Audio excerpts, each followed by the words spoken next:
Hey guys, I wanted to share with you a few hammock camping tips and hacks that will make your life a lot easier on your next camping trip.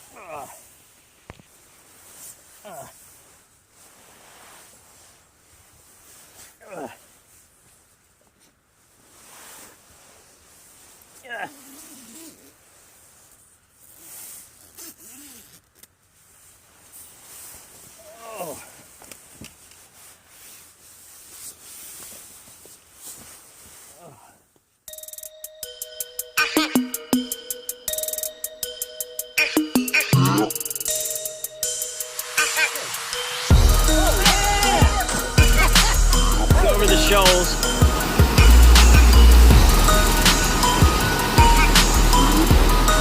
There he goes.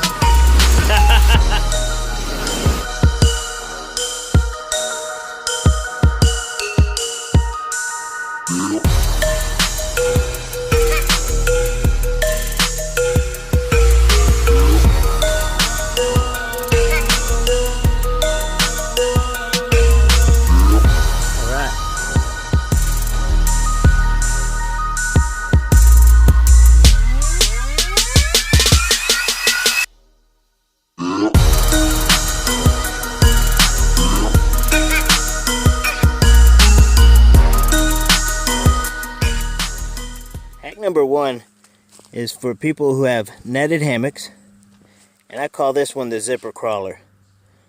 When you get in your hammock, normally that zipper crawls way up to the top. So when you're in, it's hard to reach up and grab that zipper. So with what I've done is I've hooked a hook to the zipper and then ran a line to a hook on the Ridgeline. So when you get in, from inside you just grab your line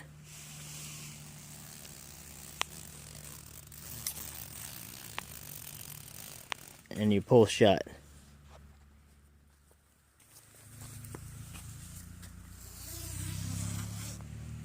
Okay, let's take another look, this time with this hack in place.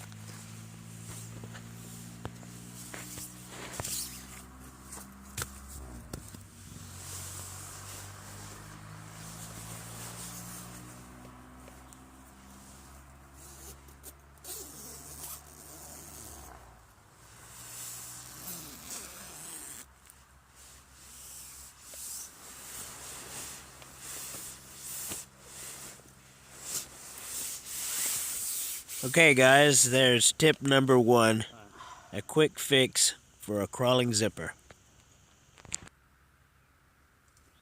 Hack number two is a custom pee bottle for your hammock.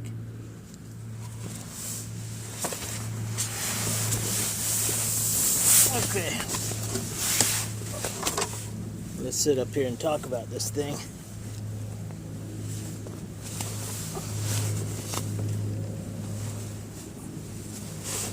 Alright, got myself comfortable.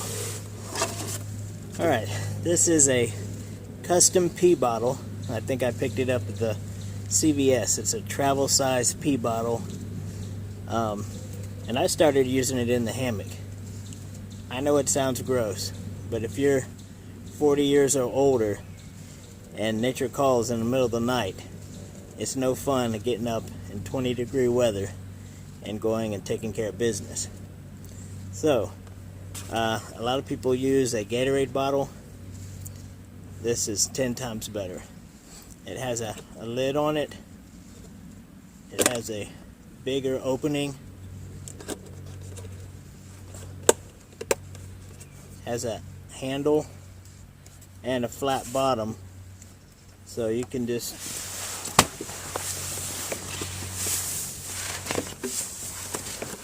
use it and lay it out right on the ground, and you can empty it in the morning. So that's hack number two, pee bottle.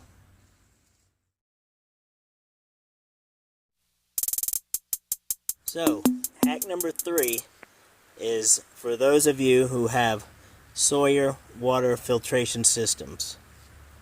Hack number 3 is a custom Ridgeline organizer made from the package that your Sawyer water filtration system comes in.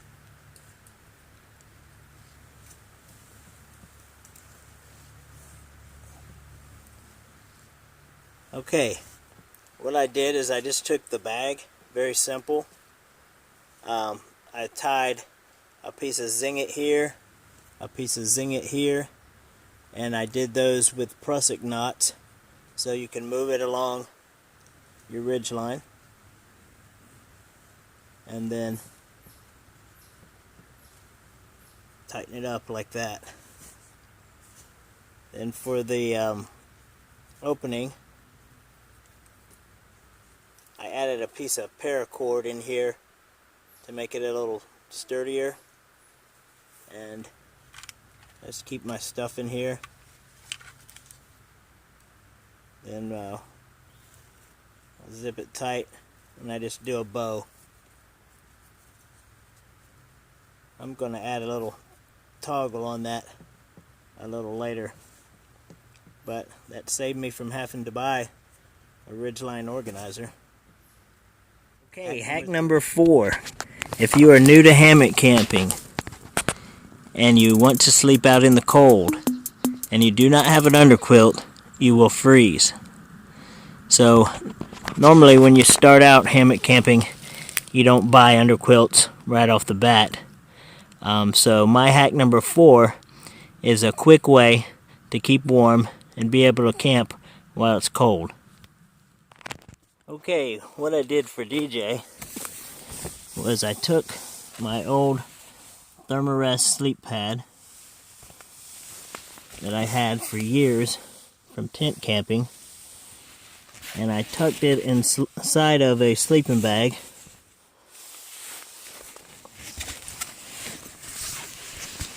Okay, and that makes a nice barrier from you and the cold coming up underneath your hammock.